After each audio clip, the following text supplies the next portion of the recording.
This episode of the podcast is brought to you by Keller's Garden Center and Landscaping Services. Winter is here, and I encourage you to save your back this year. Contact Keller's today and get a quote for residential or commercial snow removal.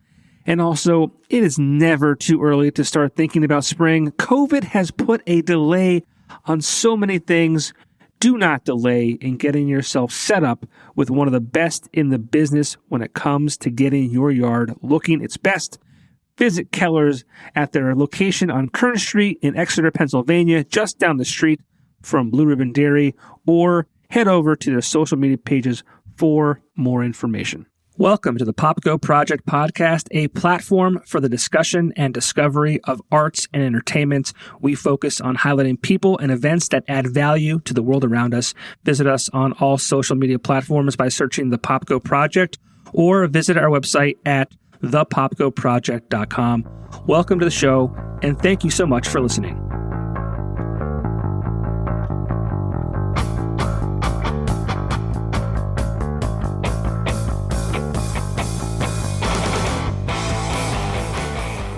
We're live, kind of recording, but it's live right now. Yeah. What's up? Welcome to the show. What's up, John? Yeah. Hi. Thanks for having me. I'm probably the oldest person in the history of this show, maybe something like that. You might be. I don't know. You might be. We'll see what happens. But I'm joined today.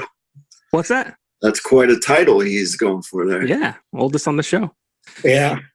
But I'm joined today by Aaron Fink, a member of many bands, Gentleman East, Lifer, Stardog Champion. I'm probably going to miss one or two, but most notably, a former member of the band Breaking Benjamin. And I'm joined also by his father, Gary Fink. So thank you.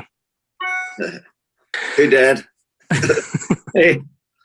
And the reason I wanted to say, you remember Seed? See if anybody knows that one. No, I don't know that one. That's my high school band. Okay. Did I miss any? What happens when you have Dad on the show? You know? Yeah, I mean, currently I'm in Lifer and Earshot. Oh, Earshot, right. Yeah, and then occasionally we do a Gentleman East thing. Yep. Were you part of the Badleys at one point too?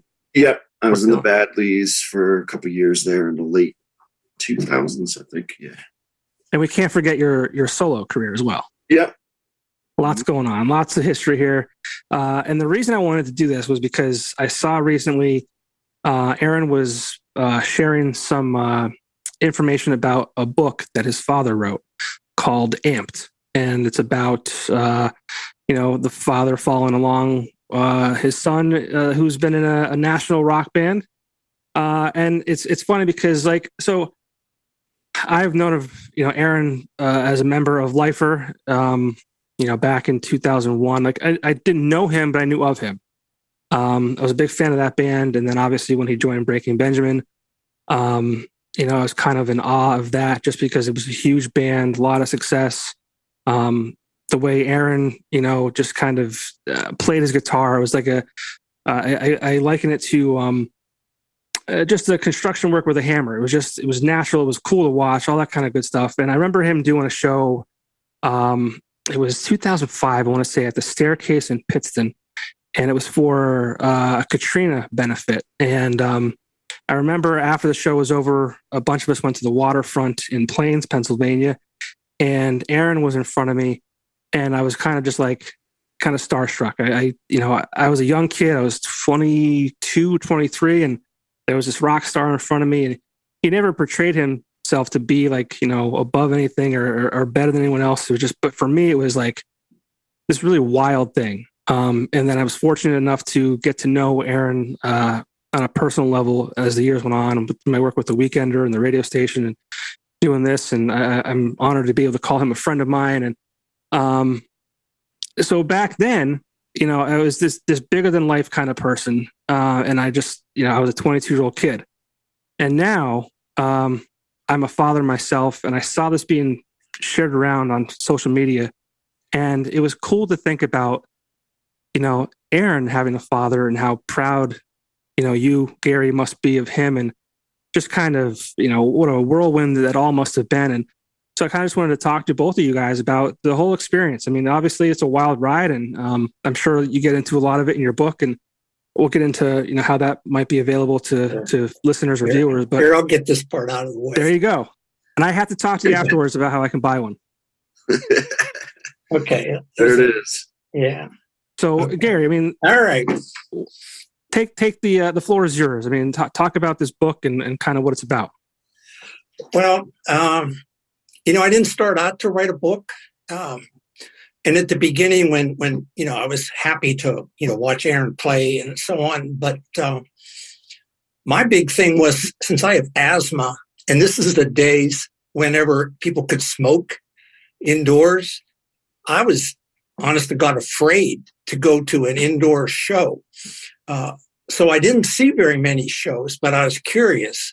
But the event that occurred was when Strangers with Candy won that thing on MTV for the ultimate cover band. And Aaron called me up and he said, "Dad, you got to come to a show. It's different now." And okay, I'm a writer. I want to see this. I'm excited because I watched this thing on MTV like twice, 3 times maybe. And I went and I was, transformed in a way, a couple different reasons. One was simply pride, like what you mentioned, oh, geez, that's my kid doing that. But secondly, like the idea that playing a guitar had that much charisma to make people behave in a certain way. So then the writer part kicked in, like people, consciously, crashing into each other and having the time of their lives because, they could mosh and so on. Who were these people? And just third, I loved it. I got to admit, I mean, I went to that, and the next weekend I was there again. You became a metalhead. And the next weekend I was there again, and they couldn't get rid of me. And at some point I decided to write an essay about that initial experience. Okay, so I did that. And by that time, I'd been there 7, 8 times. And I said, maybe I'll just keep going. I mean, I love doing this. It's a whole lot more fun than sitting upstairs here in my room, writing in private, writing literary short stories. So what I did was I showed that essay to everybody in Strangers with Candy, who became Lifer. And I said, "What do you think?" And the only person who hesitated was Aaron. I don't blame him in a way. The other guys were like, "Yeah," and so on.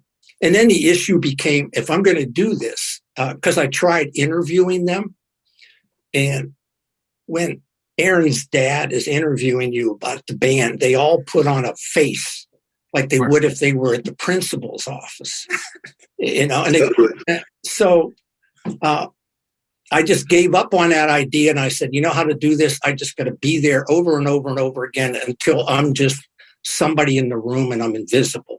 Right. And then it worked. And then for the most part, I'd say, at least when, they more or less acted the way they would if I weren't there. Sure. And then the rest of it just took off. It stopped and started. I guess maybe I don't want to go on too long about it, but it followed Life. And I thought that was the book. I'm going to follow. He became Lifer, and here comes the record. And then here they go. It didn't quite work out that way. And I remember putting it away when Aaron got discouraged and Lifer didn't take off. And then the extraordinary part is, and he hooked up with Breaking Benjamin. And then within 2 months, that took off. And this time, Aaron did encourage me in his sort of modest way. And he said, "You ought to get that book out of your drawer, Dad." and yeah. And then I restarted, and it became sort of like half and half, a book about the development up until getting sort of known. And then the second part is, wow, here's when it begins to fly. And it takes it right up to the very end of 2003. Okay. Right as they're about to record the second CD, which is the one that changed their lives. Right. Yeah. Yeah, I'll never forget my dad. He mentioned the story with Strangers with Candy. My dad, who was never an MTV watcher, I don't know what happened, or I don't know if you heard about it or just flicking through. He yells upstairs, "John, there's this band from Wilkes-Barre on MTV," and I run downstairs, and I was like, "Wow, this is crazy." So yeah, that's cool. It's just it's just this whole thing. And I mean, what was it like for you to see your son go from, I mean, I don't, obviously you've been a big supporter of his throughout the years, leading up to all that. I mean, did you ever imagine that, this would be who your son would become? No, I guess, but on the other hand, not shocked, I guess, not like stunned, but surprised in the sense that this is so unlikely, because there's so many ways it can go wrong, so many ways that people who are really good at something don't get discovered and don't get hurt. But once I saw, the MTV thing was like, okay, there's a lucky break. But when I watched them play that very first time after MTV, when the room was packed with people and all the fire laws were broken and everything else, I just said, damn, these guys are good at what they do. And then I started to think, like, in fact, I know what I did. I said, you guys are good enough. I'm just going to ante up the money so you can go record CD, and you can pay me back whenever you have enough sales. Who knew? Who knew that, I got repaid in less than a month because it blew up, at least locally and regionally. It sure did. So that wasn't, but then it became a kind of disappointment, because at some point you go, oh, this isn't going to be, that arc. It's going to be, the lower arc. And then the Breaking Benjamin thing, the same thing happened, because I'd seen Aaron was in an earlier version of Breaking Benjamin way, way back when they won Battle of Bands at Susquehanna University, which is where I taught for all those years. And one part of their prize was they got to open for the guest musical group that semester, and it was Cypress Hill. Oh yeah, I remember that. Talk about a marriage not made in heaven. It was fun. Was it? Okay. Yeah. But we went to that, my wife and I, and I said, okay. And when they came out, like, I don't know, 100 kids from local, people all rushed up by the stage, and they were, yeah, okay. And meanwhile, 500 kids from the college are sitting going, huh, we're Cypress Hill, kind of thing. And I'm glad Aaron had a good time, but it was after the MTV thing. And then I forget where the show is now off the top of my head, Jitterbugs or Jimmy's or one of those places. And I went to watch Breaking Benjamin after Aaron was playing with them for a month or so. And I just watched the room, and I just knew it. You could just tell from the room. Now we had the audience was diverse. Lifer, had these hardcore fans, but there were people at Breaking Benjamin. Those people were still there, but then there were guys in fraternity jackets there. And I said, uh-oh. And there was lots of girls. And I said, they have an audience. This music is broader, for reaching an audience. And then I wasn't surprised at anything that happened, really. Yeah. Not for years. And it was just fun to, watch this ride take off. Real quick before we get too much further, you mentioned, you kind of ended up for Lifer and helped them with money to record. And you said that it didn't really quite happen the way you thought it would. Aaron, can you kind of, I know the story, but just for anyone listening who may not, what was the speed bump in the road, so to speak, for Lifer? Because there was a lot of attention on you guys. You had the record deal, and then what happened? I think it was kind of a number of things that kind of all kind of came together in a not so good way. I mean, the good news is that we got a record deal and got to make, a high budget album with Alex from the band Rush. So that's a win right there. But so the record kind of got shelved for, this is going back. I think it was at least, I remember we recorded it and it didn't come out for like 8 or 9 or 10 months. It was long. I'm going to say 10 months. It was a while. I mean, at that age, you're very impatient. So that seemed like forever to us. And we also, I'm trying to get back in that headspace. I think we kind of like felt we had some momentum going from being the band on MTV. And I remember one of the first things that happened that was kind of like a step backwards was they said we had to change our name because there was a show on TV with the same name. And that felt like right away, like, oh, we just lost all the momentum from the MTV thing. So we changed the name. So then kind of that brand recognition was right out the window. And, locally people caught on. It was probably in the Weekender and all that good stuff and word of mouth back then. But nationally, I think that when the record came out, there was a total disconnect of the guys from the MTV show to the sound came out. There was no cross-pollination there. So that was a step back. And then 9/11 happened like a week after the record came out. And obviously that was bad for everybody. Yeah. And it just didn't feel like, kind of the world kind of stopped at that. And certainly the music industry kind of pump the brakes on everything. Yeah. And then I also think like, I think they threw out, we had a song called Boring and they threw that out. We made an awesome video actually at a club locally called Tinks. I don't think it was like a hit song. I think it's a hit. I mean, it wasn't. So hit songs aren't kind of made organically. They're kind of people throw a lot of money at them and it's kind of like a political thing. And I think Universal kind of threw it against the wall and it didn't stick per se in a lot of markets.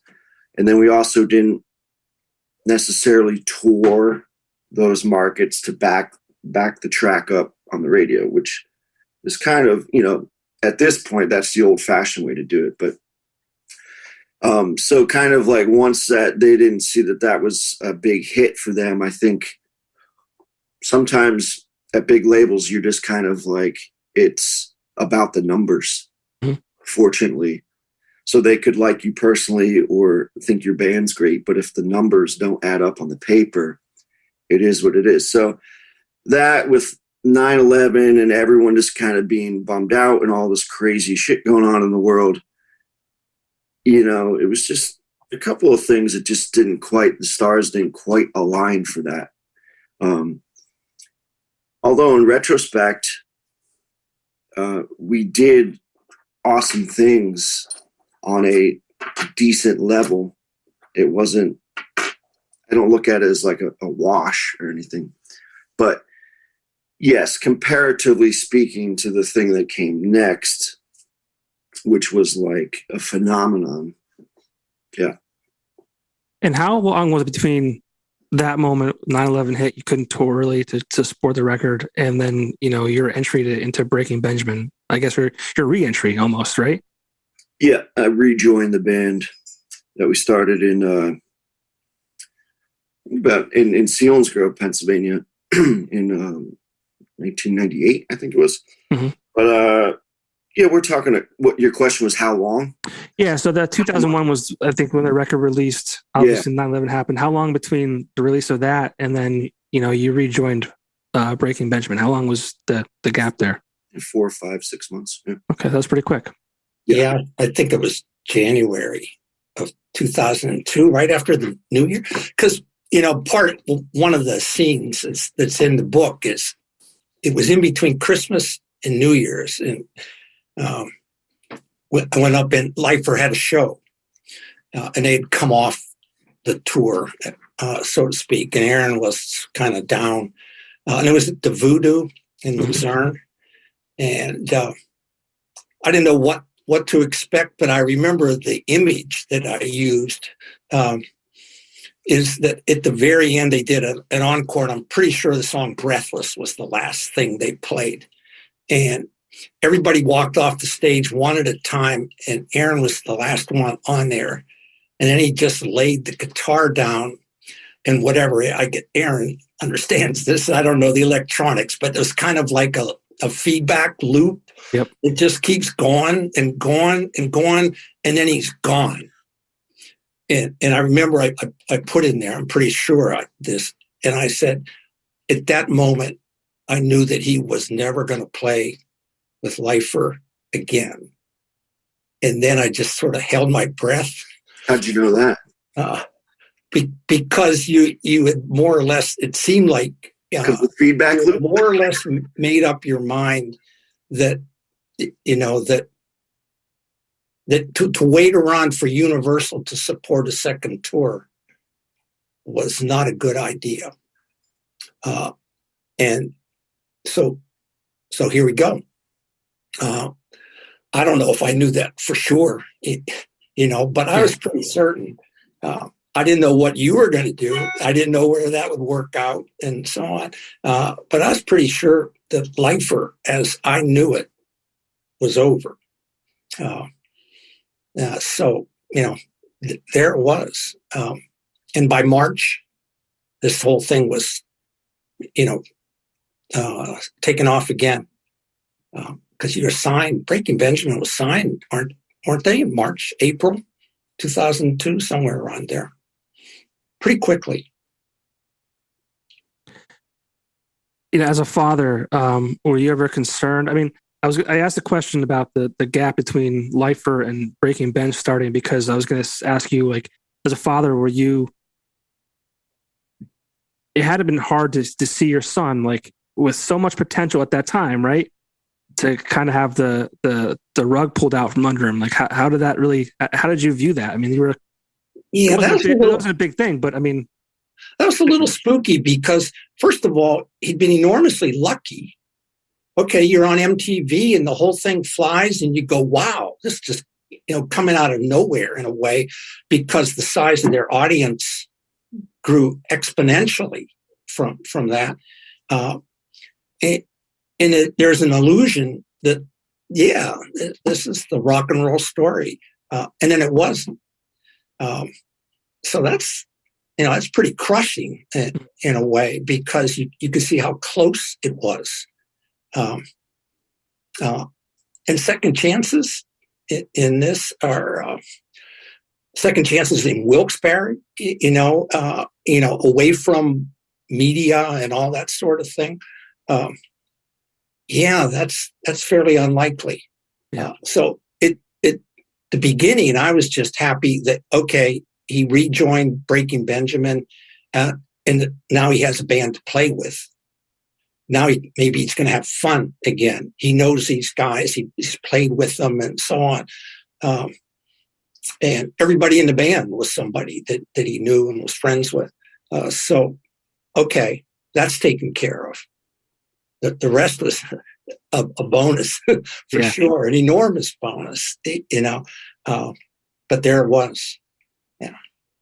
Were you ever concerned your son would get caught up in that rock and roll cliche lifestyle? Yeah, that's the question I thought you were going to ask, because when I thought you were going to ask it, I remember my father was still alive at the time, and his reaction was, well, if that's what he wants to do and it makes him happy, okay. Because I could tell, he wasn't a fan after all. My sister, who's only 18 months older than I am, was terrified, I think. Her first questions were all, who's he going with? Where are they going? Who's he? It was all those questions a mother might ask. What I worried about? I worried about the weather. And, I would, when they traveled and they were playing Minnesota in February, I knew what the weather was in Minneapolis, because that's what I worried about. I worried about that bus going off the road somewhere or rolling over. Think how I felt. What? Think how I felt. Yeah.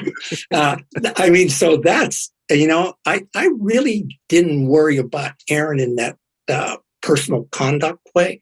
And so that didn't really bother me. But the weather, thank God they're playing in Florida this week.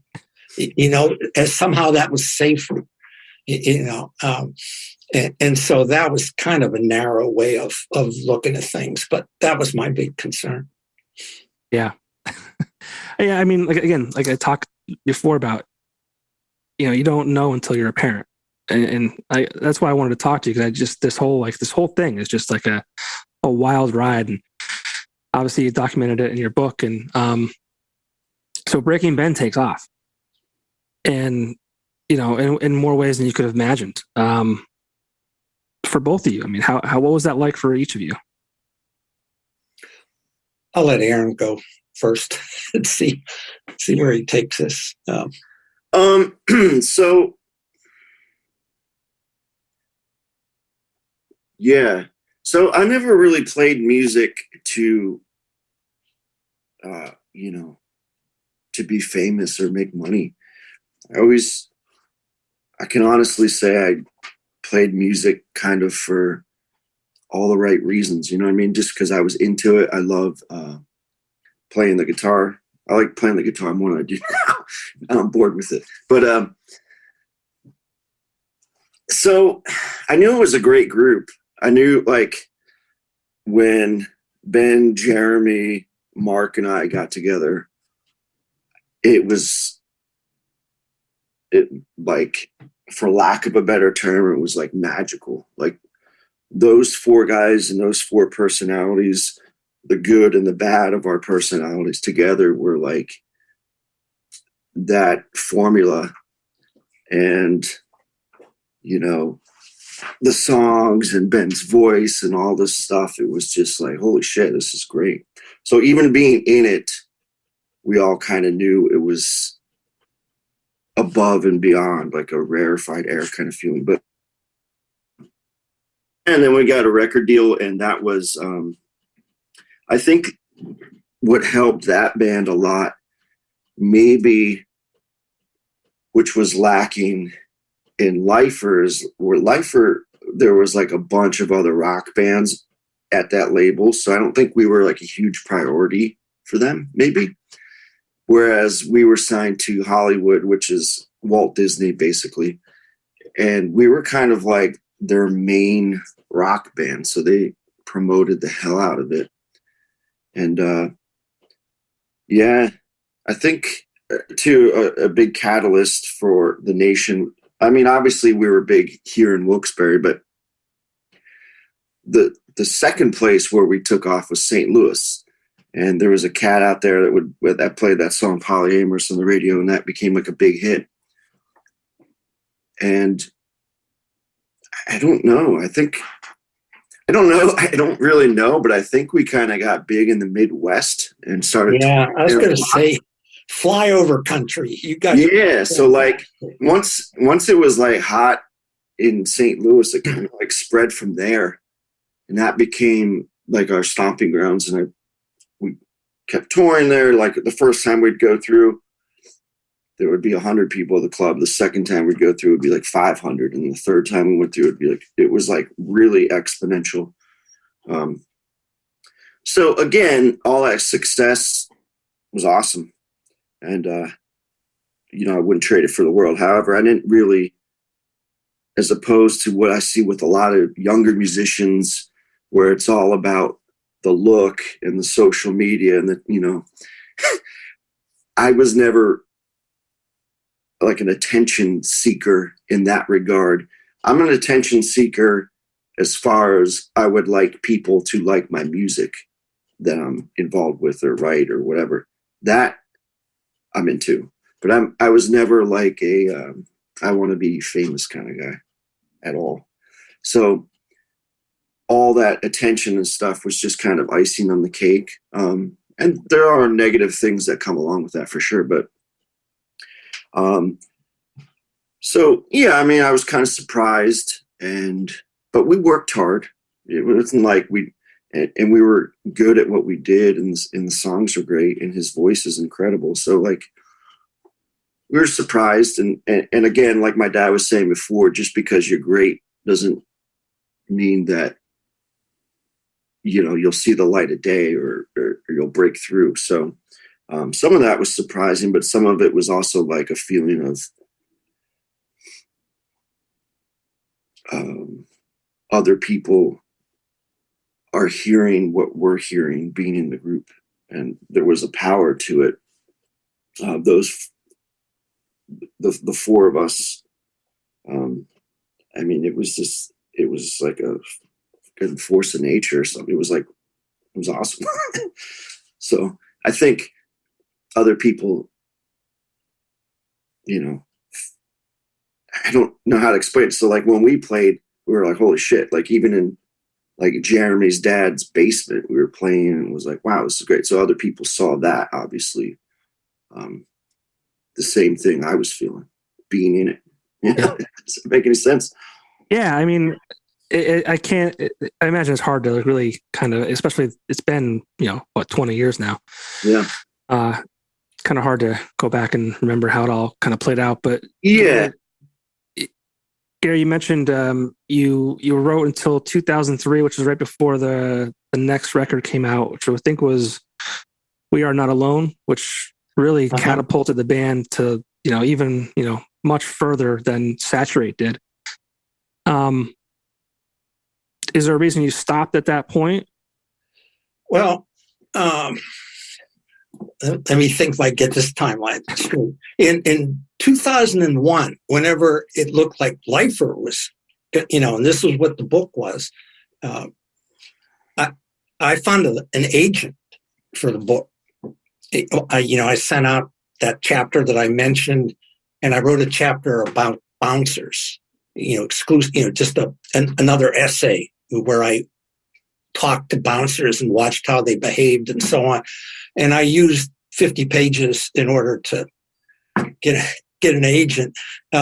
This might not be what people are interested in, so I'll keep that short. But the short version of that is she couldn't sell the book. And there were reasons. One reason was, we like this book, except he ought to erase the father. That's my favorite one. And another one, the common one was, okay, let's see if this band gets enormous. And then we'll come back to you, which is, so at some point, once Breaking Benjamin began, I published most of my work with what are called mid-list presses, like from universities, or mid-list meaning they're going to sell maybe 5, 10, 15,000 copies to a more limited audience. So I tried to do it on my own. Got a good match with Michigan State, and okay, let's do this. All right. So basically so that was the end of 2002, and I had a contract to finish the book, which if I write stories too, but you can't write 3 stories and say, I promise you the rest of the book, unless you're Stephen King or somebody, so this way I knew that I could go ahead and write a book. Somebody was going to print this thing so I can make the best book I could. So I spent the first 6 months of 2003 trying to make that happen. And then at some point in the fall, it had to go to print.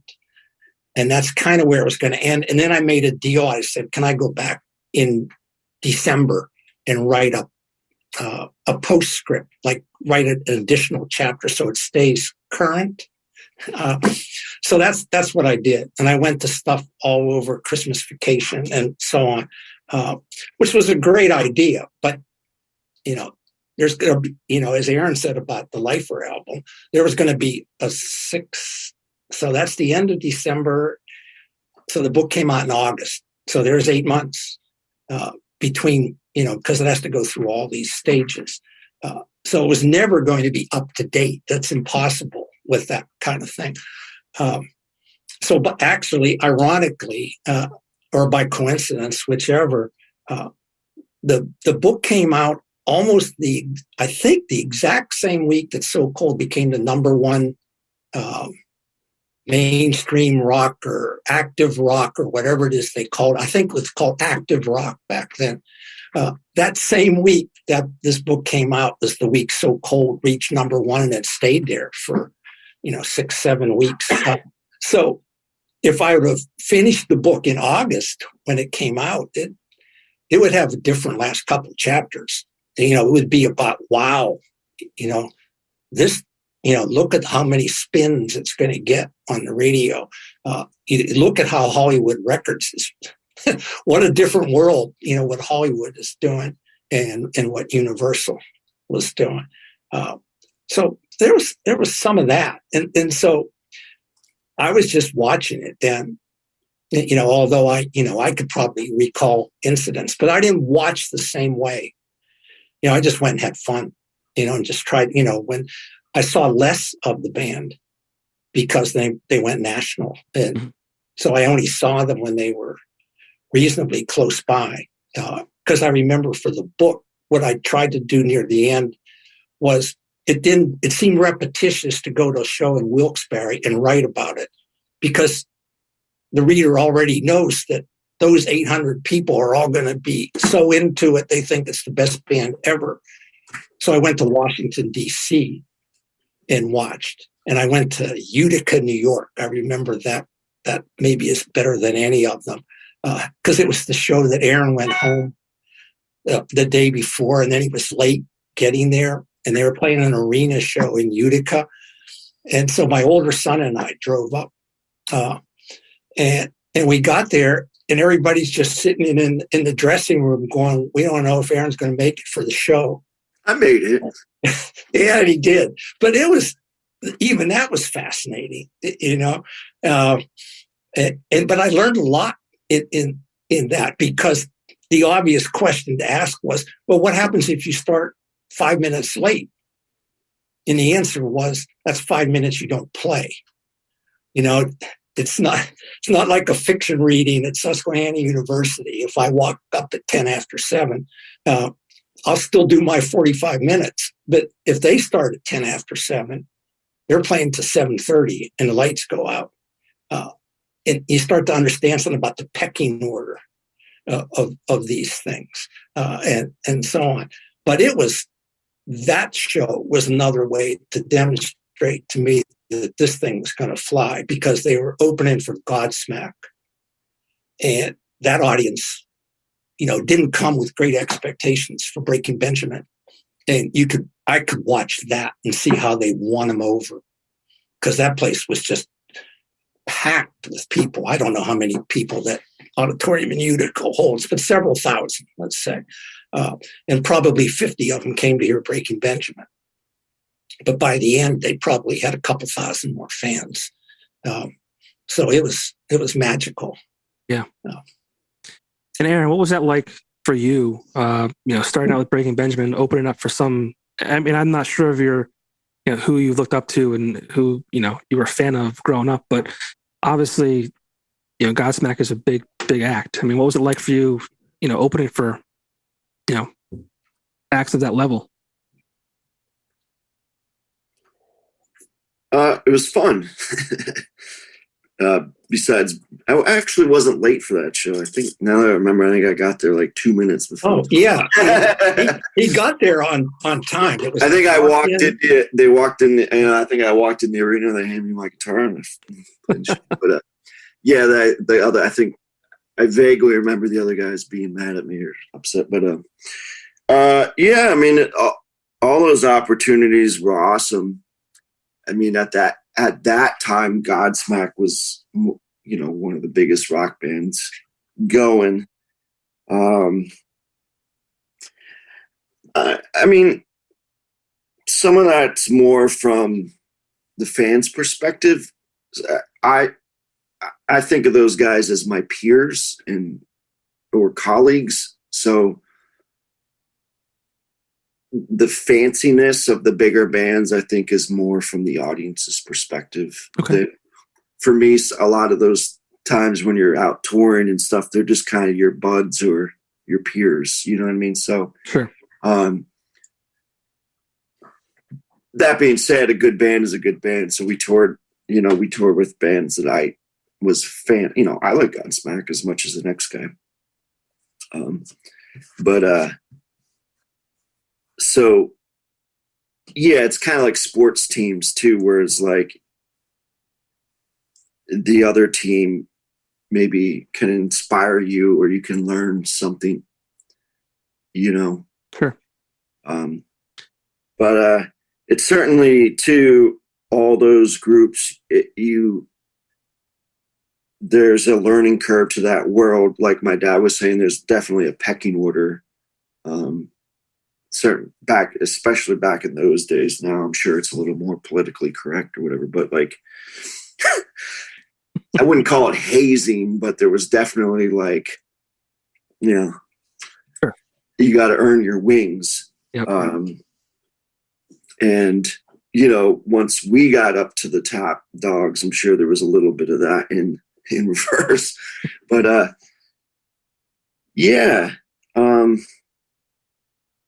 I think you also learn too. So obviously there's a difference when you play to like 200 people at a small club to like 20,000 in an arena or a shed or whatever. So you kind of learn how to play as a band differently because, without like a big video screen or something, which we didn't have back in those days, you kind of have to sell it in a different fashion. Just like I'm in a small room here, so I can talk at a low volume. But if I was in a big conference room giving a speech, I would project more. So like, in that band, in that world of a hard rock band. So like, you'll just exaggerate stuff more because you're on a bigger stage and you have to kind of sell the music in a different way than you would if you were at, a coffee shop, Sure. So you kind of do that, opening up for those bands. And I think that's I think to me, that's the correct way to ease into that. Whereas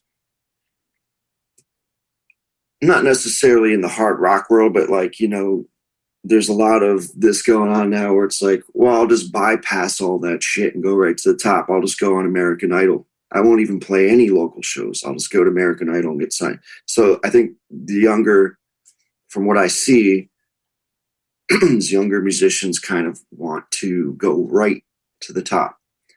In my opinion, there's steps you need to take to get yourself up. Of course. You know what I mean? You got to play high school ball before you get to the NBA. So like, but I think a lot of younger people want it now fast, Well, that's the world we live in now. I mean, Amazon gets you a package, you order it now, you get it tomorrow. Oh, yeah. See, Amazon's talking to me now. Jesus. Wow. Yeah, all right, enough. Stop. Alexa, stop. Jesus.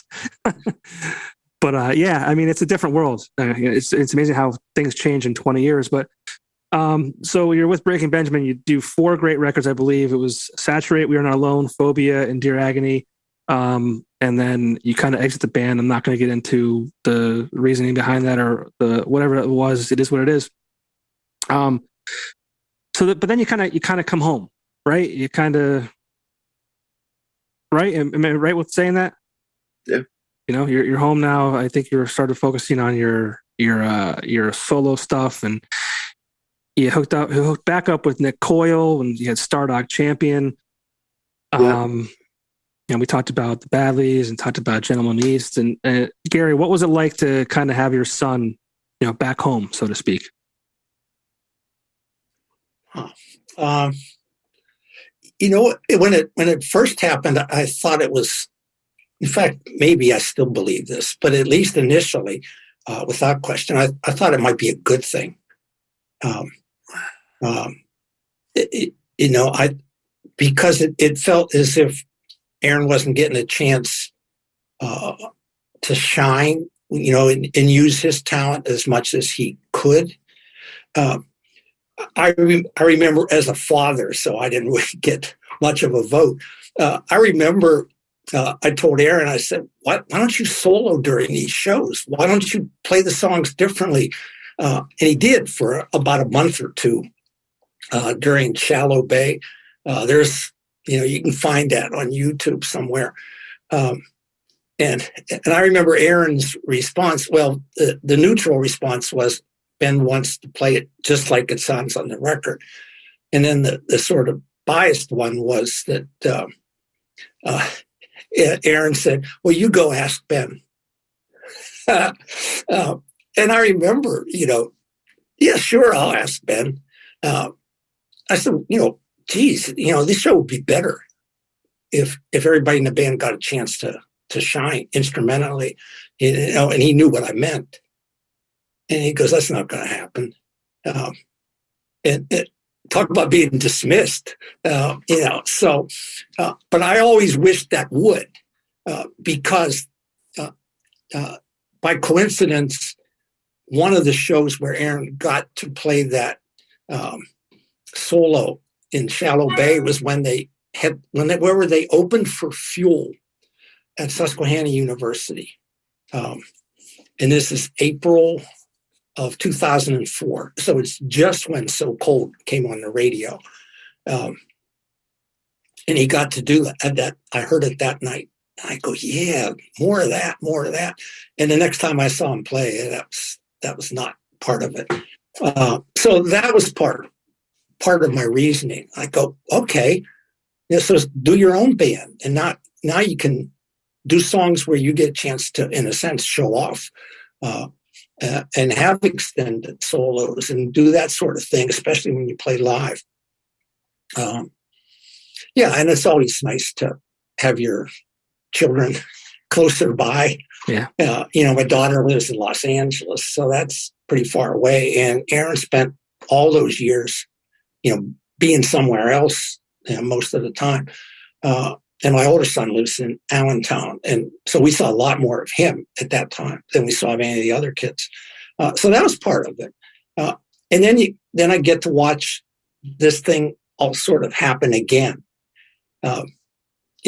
What happens to Stardog Champion? What's it say about having a manager who gets you booked in a way that promotes your music anyway, it was, and then it became kind of frustrating. I guess I sort of share some of that with Aaron because it's different, and I believe Aaron, and I'm sure that's how he feels. I feel the same way about writing. I never sat down to try to write a bestseller. Maybe I can't. I don't know.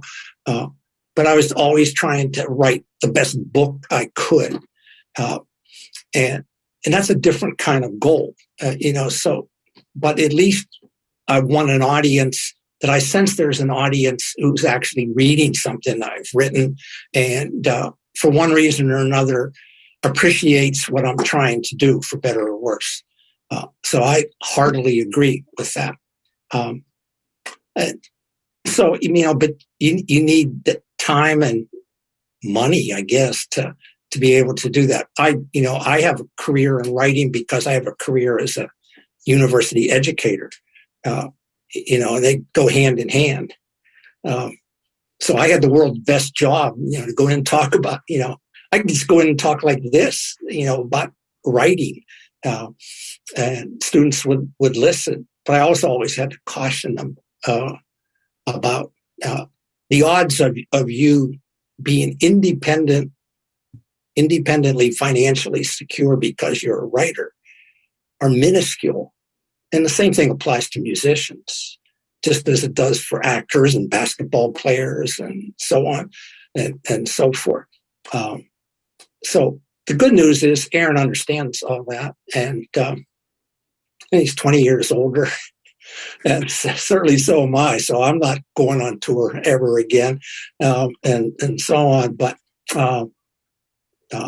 he still has his talent. Mm-hmm. And he still has the ability to write songs and write lyrics and, imagine all the parts of. I just think it's magical. What I remember is when he got a guitar and he'd only played it a few months. And what he could do was I would put on a record.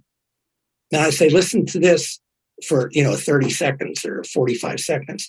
And I said, can you play that now? And then he could. And I just, what do you mean you can, I can read music, and I can't play anything that I hear. Yeah. And Aaron, I'm not even sure Aaron reads music. Maybe he can by now. But he can play anything he hears. He's played classical music for me on the piano. And I go, where'd you hear that? And he goes, I picked this up.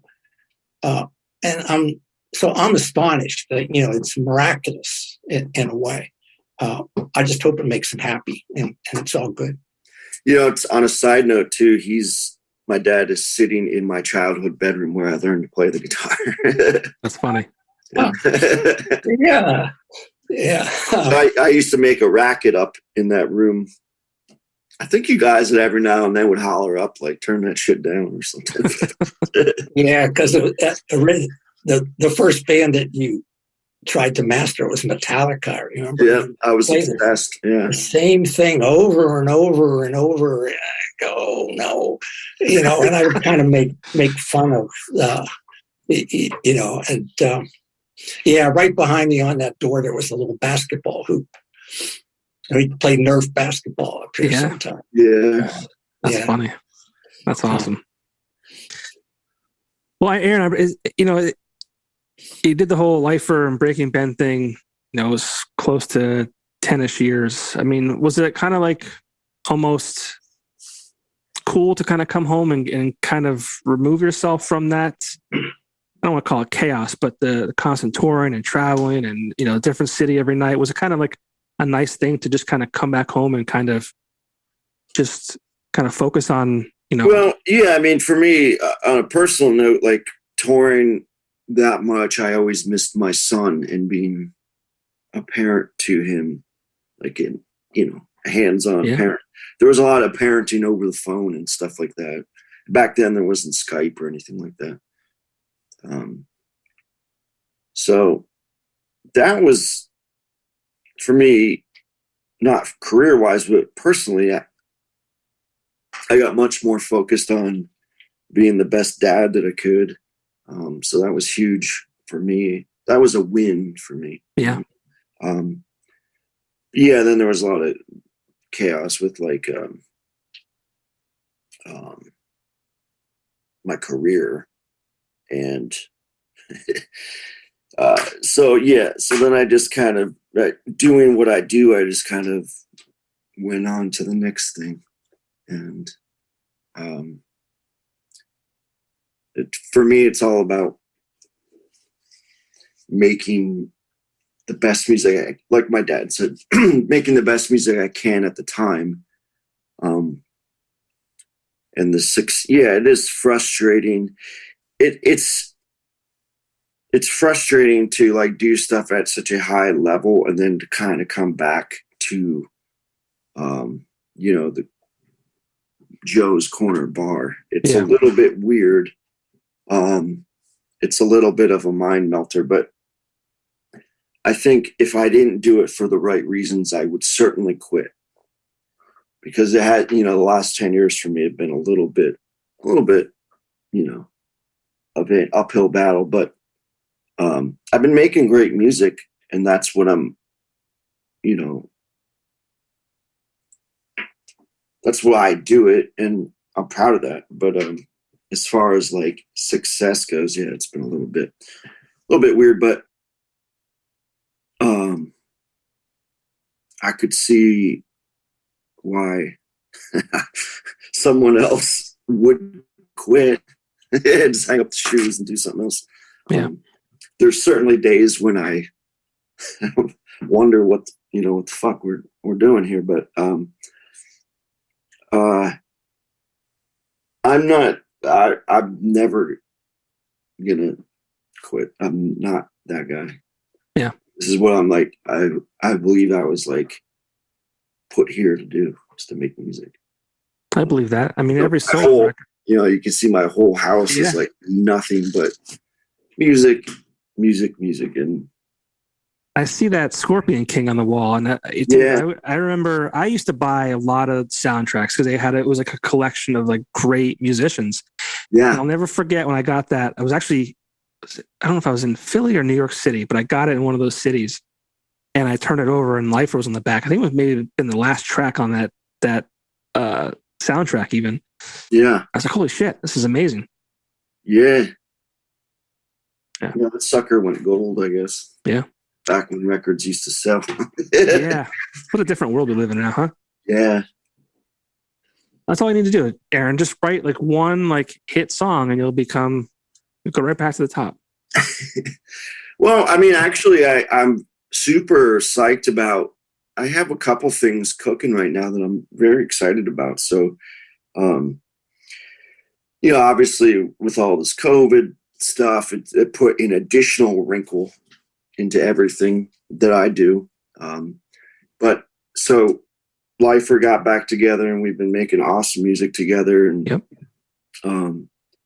We actually have, I'm sure people from Northeastern Pennsylvania will be watching this. We have a show at the River Street Jazz Cafe on February 11th. That's going to be a great, great time. And we have a song coming out the same day, which I'm super, super proud of. I'm in another band called Earshot. We have 2 songs coming out very soon. And I just made another solo record, which is a little bit heavier than the previous ones that I'm super proud of and psyched about. And that should be coming out, maybe in the spring or in the summer. So I have a lot of stuff cooking that I'm like really into, and I think it's great. So that's all good news. That's great to hear. I mean, every solo album, I think everyone gets better. I think you put one out. I think you put 3 out like every year consecutively. I can't remember the years, but I mean, every one was better than the one prior. Oh, thank you. I made a. I guess it would be the 5th. I think. Yeah, it's a step up. So cool. It's awesome. I remember I found a Earshot back in 2005, I think, or no, it was 2004 when I was an intern at the Weekender. So it was cool to see it become part of that outfit. It's a great band. I love those guys. Yeah. Hopefully we can do some shows with that this summer. That's an interesting band because we all live in different states. So like, we're like never in the same room. But and then the shows are obviously kind of like fly dates, so we just all kind of meet up. So I think there's some that are being talked about, and hopefully that happens. I think those are mostly like festival type gigs. So I don't, again, with all this COVID stuff, putting an extra, wrench in everything. Yeah.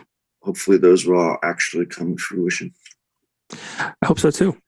Yeah. But, I mean, I'm always a fan of yours, obviously. Thank you, man. For what it's worth. It's a pleasure to, like I said, call you a friend. And Gary, it was nice talking to you about, you following the band and Aaron's career. And obviously you're a very proud father. And I'm really happy we got to do this because like I said, like, me becoming a father and knowing how proud I am of my son, who's 4 years old, who's, he's 4. He hasn't done the whole traveling the country and things like that. So I can't imagine like how you must feel as a father and a grandfather too. And it just it's a different way for me to think about things as far as how I view the world and how I view people. Being a father myself. So thanks for doing this. Sure. Thanks for having me. Yeah. And where can people find that book? Oh boy. The usual places, although it's been so long, that they probably don't even have it in stock anymore, like at Amazon and all that sort of thing. But the deal, what Aaron and I were doing was we were both signing the books, and then I was just taking orders and mailing them out to people. And there was big response. I mean, we were going to do this at the record store, at the Gallery of Sound. And then COVID came so these books, 15, 18 of them sat around for like 18 months, waiting for, let's go, we're going to have this signing. And at some point I said, I'll just retrieve these books and let's see what happens. Aaron has followers, and so let's see what happens, because one of those things, one advantage of having the world the way it is now about social media is you can resurrect this, and whereas back then that book had its opportunity for a mid-list press book, it did well, and then it was gone. Except they keep it in print. So there it was warehoused in Chicago for years, waiting. And now I got a bunch of them sitting in my dining room that I've signed, and I got to find Aaron here in the next couple of days and have him sign the rest of them. And then I'm sending them out to people. I just have people get in touch with me on Facebook Messenger. I think is the easiest thing for me to say here. You can just look me up on Facebook and just go to Messenger. Middleman. He's cutting out the middleman. He's going direct. The other way is to order them from Amazon and so on. And Amazon will be stunned. And then maybe they'll, for years it said only one copy left. For the last 2 years, more coming soon. So maybe that'll happen. Well, Michigan State is all excited. Wow. Well, you better look out, because this podcast has 1 million listeners. Okay, you're going to be flooded with orders. Okay, if you send me an address, a mailing address, I'll just mail you one of these things. Right. Thank you, President. Yeah, thanks a lot. Well, before we won't let Aaron go yet, since you're showing your book, and let's see how red we can make Aaron's face. Like, I have this. Nice. This is actually Scott Chaharsky, I think, took this photo. Yes. And I got this as a, you were doing a benefit for Rich Howells, I believe it was, at the Kirby Center. Yeah. With Lifer, his parents' house caught on fire. Yeah. Mm-hmm. So I entered this silent auction, and I took home, I have one of you and one of Nick. Nice. In my basement. That's all I need. The toxic twins there. Yeah. Well, thank you guys again. Enjoy the rest of your Saturday. I appreciate everything, and hopefully I'll get to see you guys sooner than later. Yeah, maybe I'll see you on the 11th. The 11th, yes, February. Yeah. Were you guys? Did you guys play there recently? Like, not recently, like within the last 2 or 3 months? Yeah. No, that was. You might be thinking of Cold. Was it Cold? No. It was with the University Drive. It was in the Jazz Cafe, kind of opened back up. Yeah, like last summer or something. Was it that long ago already? Holy yeah, it was last summer. You're right. I was there for that. So cool. Well, guys, thanks again. I really appreciate it. I'll talk to you soon. All right. See you guys. All right. See you. Bye.